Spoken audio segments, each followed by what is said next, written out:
Don't rush past this. Not because I need your attention, but because I've spent most of my life surrounded by people and still felt alone. From the outside, it never looked that way. Bright lights, loud arenas, crowds chanting my name like they knew me. It looked full. It looked powerful. It looked like connection. But the truth is quieter than that. Loneliness doesn't always come from being by yourself. Sometimes it comes from being seen by everyone and understood by no one. I was always around people.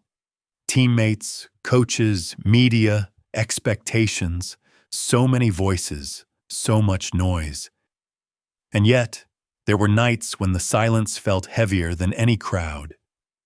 People assume that when you're surrounded, you're supported. That when you're admired, you're understood. That when the world is watching, someone must be listening. That's not how it works. The noise focuses on what you produce, points, wins, results, but it rarely asks what it costs you to keep producing them. I learned early on that strength is applauded, but struggle makes people uncomfortable. So you stop sharing it. Not because you don't feel it, but because you learn it doesn't belong anywhere. You carry it quietly. You carry it alone, even in a room full of people. There's a strange kind of isolation that comes with being needed. When everyone wants something from you, but no one really asks how you're holding up under the weight of it. I didn't feel alone because I lacked people. I felt alone because the version of me they wanted was never the version that felt real inside. And the more successful that version became, the harder it was to step outside of it. That's where the loneliness started. Not in the empty moments, but in the crowded ones. The hardest pressure never came from the crowd. It came from the standard I refused to lower. People talk about expectation like it's something placed on you by others. Fans, media, records.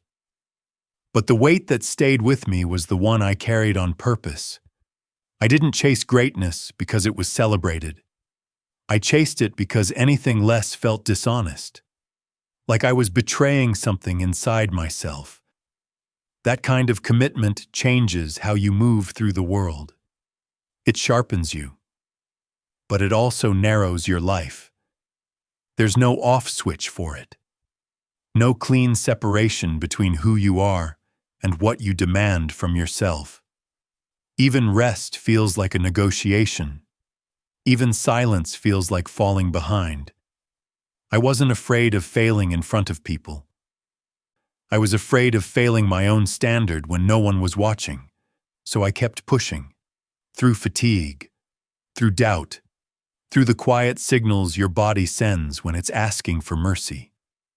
Discipline gets praised from the outside, but from the inside, it can feel like isolation. Because the higher the standard, the fewer people can stand next to you without resenting it. Not everyone wants to live that way. Not everyone understands why you would choose it.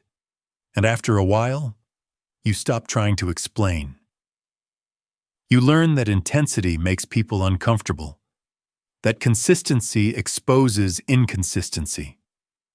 So you carry your expectations alone, because sharing them only creates distance. The strange thing is, the more you meet those expectations, the less room there is to admit how heavy they've become. Success doesn't lighten the load. It just removes the excuse to put it down. And that's when pressure stops being external. It becomes personal. It becomes permanent. You're not driven anymore. You're bound.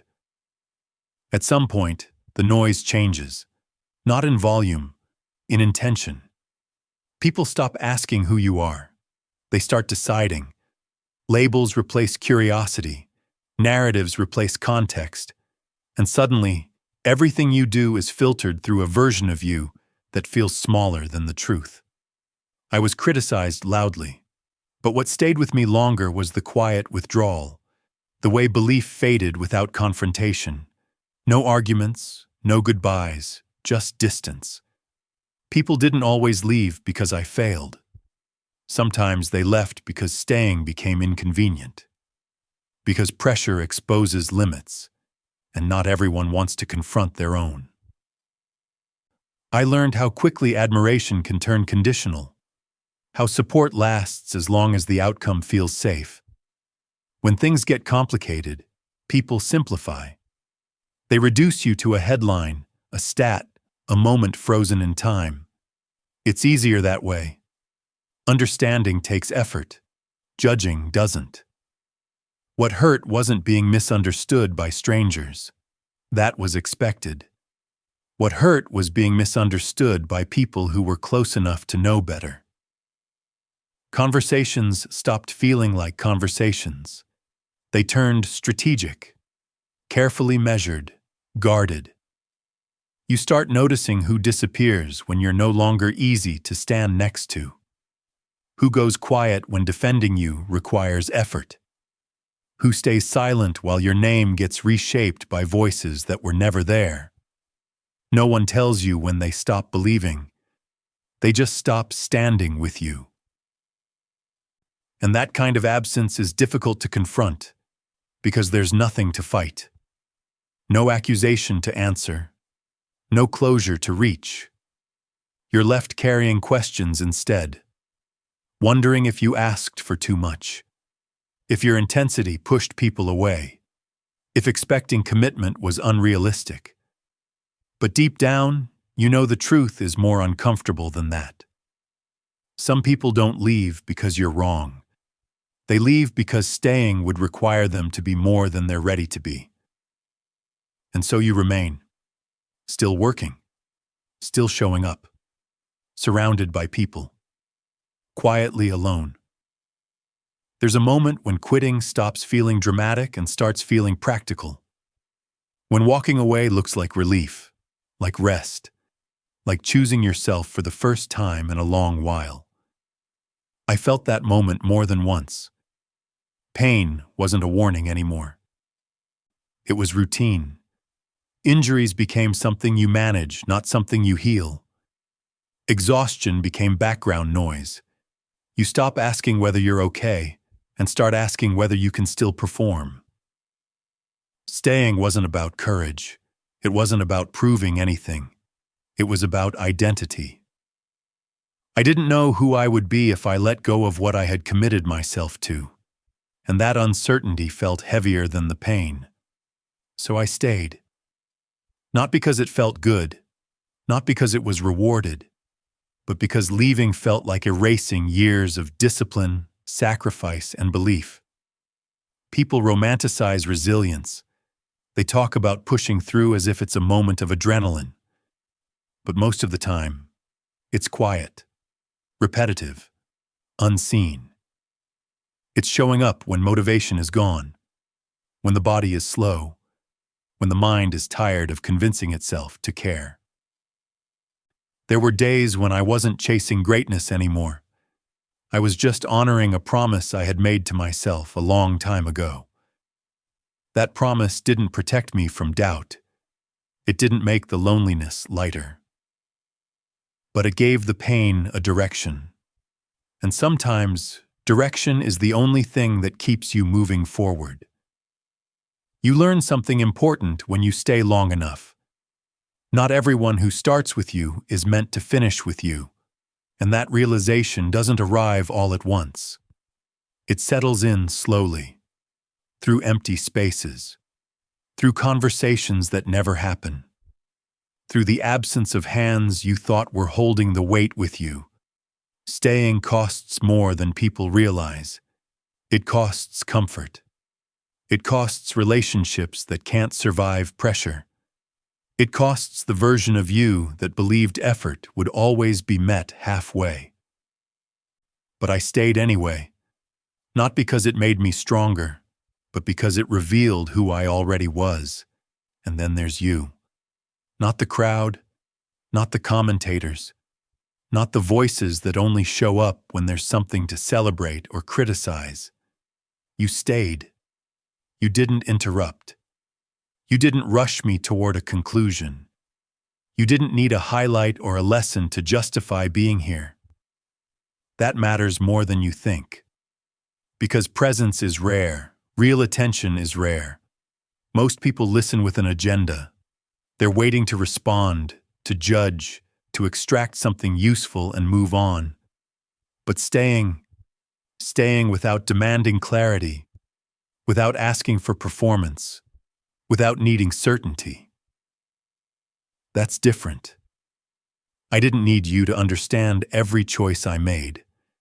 I didn't need agreement. I didn't need defense. I just needed someone willing to sit with the weight of it, with the parts that don't translate well into headlines or numbers, with the discomfort of a story that doesn't resolve cleanly. You don't know me personally, and yet, in this moment, you're closer than most people ever were. Because you're not here for what I represent. You're here for what this feels like. That kind of listening does something to a person. It reminds you that connection doesn't always come from proximity. Sometimes it comes from patience, from choosing not to turn away when things get quiet or heavy or unresolved. I've learned that being heard isn't about volume. It's about willingness. And right now, your willingness is carrying more weight than all the noise ever did. You're not fixing anything. You're not saving anyone. And that's exactly why this matters. Because you're not here to take. You're here to stay. And in a world that teaches people to leave at the first sign of discomfort, that choice is rare. There are questions that don't go away just because time passes. They don't demand answers. They demand space. I've spent years sitting with them. Questions about trust, about how much of yourself you're supposed to give before it becomes too much, about whether loyalty is something people still believe in or something they only admire from a distance. I used to think clarity would solve those things, that if I communicated better, worked harder, proved myself more consistently, the distance would close on its own. It doesn't work that way. Understanding isn't automatic, and effort doesn't guarantee reciprocity. Some people don't misunderstand you because you were unclear. They misunderstand you because it's easier than confronting the full complexity of who you are. I've questioned my own standards more times than I can count. Not because they were wrong, but because carrying them alone gets heavy. You start wondering if expecting consistency is outdated, if commitment is unrealistic, if intensity is something people tolerate only as long as it benefits them. Those thoughts don't come with clean conclusions. They linger. They sit with you while the world keeps moving. That's the part no one prepares you for. Not the pressure, not the criticism, the quiet persistence of doubt. You don't collapse under it. You adapt. You learn to measure words, to guard access, to decide carefully where your energy goes. Not because you've grown cold, but because you've learned the cost of being open without boundaries. And still, even with all that awareness, the tension doesn't resolve. You can understand people and still feel hurt by them. You can accept reality and still wish it were different. Both things can exist at the same time. That's what reflection really looks like. Not answers, not closure, just honesty that stays with you long after the noise fades. Hope doesn't arrive the way people expect it to. It doesn't announce itself. It doesn't change everything at once. Most of the time, it barely makes a sound. For a long time, I thought hope looked like winning, like validation, like finally being proven right. But that version of hope is fragile. It depends on outcomes, and outcomes don't stay loyal. What endured wasn't the applause. It wasn't the recognition. It was the small, almost invisible reminders that connection still existed. Moments like this. Not because everything suddenly makes sense, not because the weight disappears, but because someone chose not to turn away. Hope lives in that choice, in the willingness to sit with something unfinished, to stay present without demanding resolution, to accept that not everything meaningful can be reduced to a clean explanation. I don't believe hope is loud anymore. I don't believe it needs to convince anyone. Hope is stubborn. It survives disappointment. It adjusts. It stays. It doesn't deny what hurt. It doesn't pretend things were fair. It simply refuses to let those experiences close you off completely. That kind of hope doesn't make life easier. It makes it honest. And honesty, over time, creates space, not for perfection, but for understanding. Not everyone will offer it. Not everyone is capable of it. But the fact that it exists at all, even quietly, is enough to keep moving forward. Not chasing something new, not proving anything. Just continuing, with intention. There's a point in every long journey where you realize you're not tired of the work. You're tired of being misunderstood while doing it. That realization doesn't arrive suddenly. It settles in quietly, after years of explaining things to people who stopped listening a long time ago. You notice it when questions change, when they stop being curious and start being strategic. Not why are you doing this, but how does this benefit me? I didn't expect loyalty to be effortless. Pressure reveals people. That part I understood. What surprised me was how optional integrity became once convenience entered the conversation. How easily the past could be rewritten to justify leaving the present. When you build something that doesn't exist yet, you're alone by default. You're asking others to believe in something invisible. That belief is fragile. The moment doubt appears, most people retreat. They call it self-preservation. Rarely do they call it fear. I stayed. Not because staying was rewarded. Not because it was comfortable. But because walking away would have cost me something worse than exhaustion. It would have cost me myself. Staying doesn't make you immune to doubt. It just means you carry it quietly. You learn to live with questions that never fully resolve. Questions about whether the world truly wants builders, or just the results of building. Whether sacrifice is admired, or simply consumed. I don't have answers that tie this up neatly. I never did. What I have is this moment, this shared silence, this understanding that effort leaves marks, even when they're invisible. If you're still here, still listening, then maybe you know this feeling too. The fatigue that doesn't come from work, but from carrying meaning alone. The quiet grief of staying committed in a world that rewards leaving early. You don't need to fix that tonight. You don't need to explain it. Sometimes it's enough to acknowledge it exists. Together doesn't always mean side by side. Sometimes it just means not turning away. And right now, that's enough.